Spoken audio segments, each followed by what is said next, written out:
Morning বন্ধুরা, তোমরা সব কেমন আছো? তো সকালটা শুরু করলাম বোনের ছেলেকে নিয়ে, কারণ ও সকালে উঠে আজকে এত বায়না করছিল। ওকে দুধগুলো দিয়েছে, এ খাবে না সে খাবে না, তার জন্য ওকে ভিডিও করছিলাম আর ও মুখ ঢাকা নিচ্ছিল।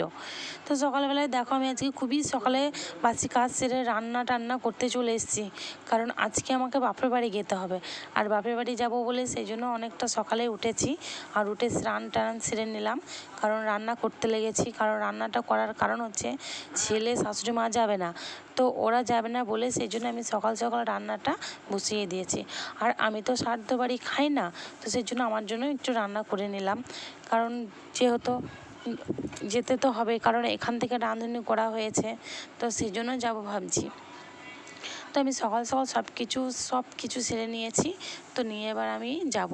আর কিছুদিন আগে আমার বাবাও মারা গেছে, আর এখন আমার জেঠু মারা গেল, তো শ্রাদ্ধে তো যেতেই হবে। আর দেখো সকালে আমি স্নান করে কিছু খাইনি বলে একটু জল তেষ্টা পেয়েছে, তার জন্য একটু শসা খেয়ে নিলাম। তো আমি ফাইনালি রেডি হয়ে গেছি, তো আমি জুতোটা পরে এখন আমি বেরিয়ে যাচ্ছি, কারণ অনেকটা লেটই হয়ে গেছে। আর ছেলে তো বাইরে দাঁড়িয়ে আছে, শাশুড়ি মা ঘুমাচ্ছিল, তো আমি বাইরে ছিটকিনটা লাগিয়ে দিলাম।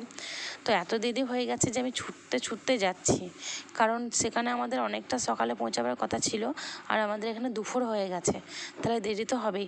আর ছেলেকে বললাম যে ভালোভাবে গেটগুলো লাগিয়ে দিস। তারপরে আমরা এখন টোটোতে দেবে বোনের ছেলে আর আমার মেয়ে, আর আমরা যাচ্ছি। তো দেখো রাস্তার মধ্যে যাচ্ছিলাম, তো আমার বোনের ছেলে বলছে, মাসি তুমি ভিডিও করো। তাই আমি ভিডিও করছিলাম, আর ও কুটকুট করে দেখছিল তাকিয়ে। তো ও তো খুবই কিউট, আর ও খুবই ভালোবাসে আমাদেরকে, তার জন্য আমাদের কাছে আসতে পছন্দ করে। তো ওকে নিয়ে এসেছিলাম, ও কিছুদিন এখানে থাকবে, থেকে আবার ওকে দিতে যাচ্ছি। আর চারিদিকে দেখো মাঠের ওদিকে প্রচণ্ড বন্যা চলে এসছে, কারণ এত বৃষ্টি হয়েছে যে একদম মানে রাস্তায় জল উঠে গেলে বলে। তারপর আমরা একটু গাড়িটা দাঁড় করালাম, তো গাড়িটা দাঁড় করে এইখানকার মানে জায়গাটা খুবই ভালো লাগলো, তো সেই জন্য এখানে একটু দাঁড়িয়ে একটু ভিডিও করে নিলাম। আর কত সুন্দর লাগছে দেখো।